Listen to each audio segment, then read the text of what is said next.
Hey, what's up guys? So esok weekend tapi semua tak boleh rehat lagi. Kita kena buat peach cobbler. Siapa in charge dessert dekat rumah tu boleh buat yang ni.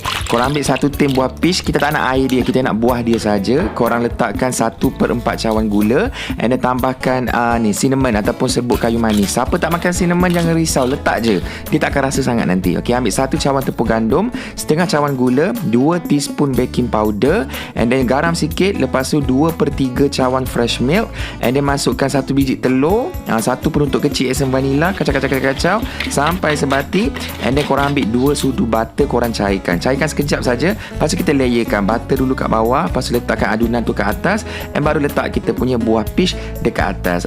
Jangan gaul-gaul, jangan terbalikkan, jangan kacau, mix, biar macam ni saja. And then lepas tu bakar dalam oven pada suhu 175 Celsius selama 40 minit. Dia akan keluar cantik golden brown macam ni.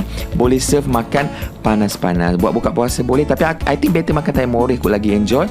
And letakkan aiskrim vanila kat atas. Sangat sedap. Tolonglah buat, simple sahaja. Jangan give up lagi. I know you can do it. Kita teruskan buat assignment ni one by one sampai jadi. Oh, sedap ya.